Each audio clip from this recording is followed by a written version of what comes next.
আপনার দুইখান হাত ধরে অনুরোধ করতেছি চাচা, আমার একখান বিয়ের ব্যবস্থা করে দেন। বাংলাদেশের নাটক ও সিনেমার জগতে চঞ্চল চৌধুরী একটি অত্যন্ত পরিচিত নাম।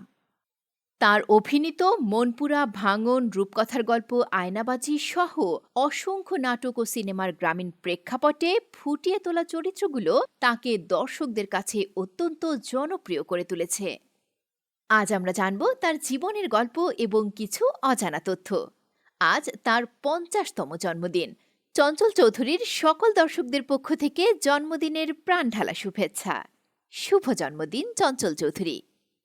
চঞ্চল চৌধুরী ১৯৭৪ সালের ১ জুন পাবনা জেলার সুজানগর উপজেলার নজিরগঞ্জ ইউনিয়নের কামারহাট গ্রামে জন্মগ্রহণ করেন। তার পিতার নাম রাধা গোবিন্দ চৌধুরী এবং মায়ের নাম নবিতা চৌধুরী।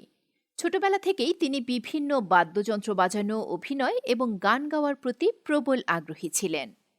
চঞ্চল চৌধুরী কামারহাট সরকারি প্রাথমিক বিদ্যালয় থেকে প্রাথমিক শিক্ষা গ্রহণ করেন এবং উদয়পুর উচ্চ বিদ্যালয় থেকে মাধ্যমিক ও উচ্চ মাধ্যমিক শেষ করেন।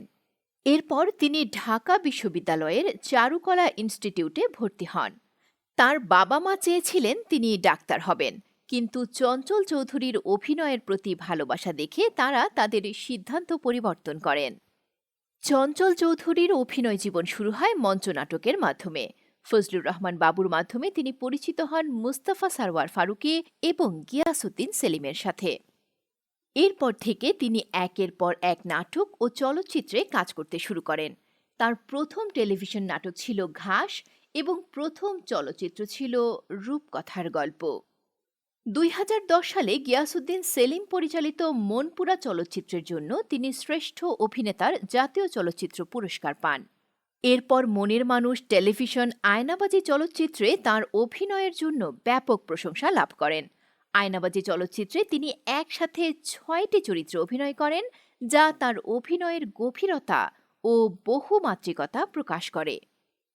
চঞ্চল চৌধুরী অভিনীত উল্লেখযোগ্য নাটকগুলোর মধ্যে রয়েছে গ্রাস, সূর্যের হাসি, পাটা সেপাই, মা, নিখোঁজ সংবাদ, ঘরকুটুম, সার্ভিস হোল্ডার, পাত্রী চাই, অলসপুর, ধান শালিকের গাঁও, স্বপ্নযাত্রা, হারকিপ্টে, প্রতিশোধ, মন রঙিলা, ইডিয়েট, বনাম নীলখাম, ওয়াইফ মানে স্ত্রী, সন্তান মফিজ বিএসসি, ইতি মির্জাফর, মানি ইজ প্রবলেম, পলাশ ফুলের নোলক।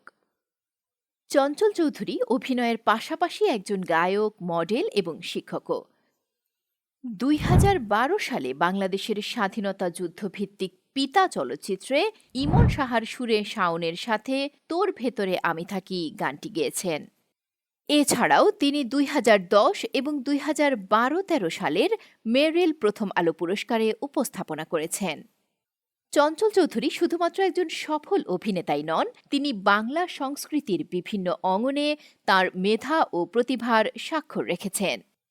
অভিনয়, গান, উপস্থাপনা এবং মডেলিং সব ক্ষেত্রেই তিনি সমান পারদর্শী। তার উত্তরোত্তর সফলতা ও সমৃদ্ধি কামনা করি। আবারও জন্মদিনের শুভেচ্ছা চঞ্চল চৌধুরী। শুভ জন্মদিন। প্রিয় দর্শক, চঞ্চল চৌধুরীর অভিনয় আপনার কেমন লাগে জানাতে পারেন আমাদের মন্তব্যের ঘরে। আর সেই সাথে জানাতে পারেন পরবর্তীতে আপনারা কোন বিষয়ের উপর ভিডিও পেতে আগ্রহী। সবার আগে স্টোরি বাংলার সকল আপডেট পেতে আমাদের ফেসবুক পেজে লাইক দিয়ে সাথেই থাকুন।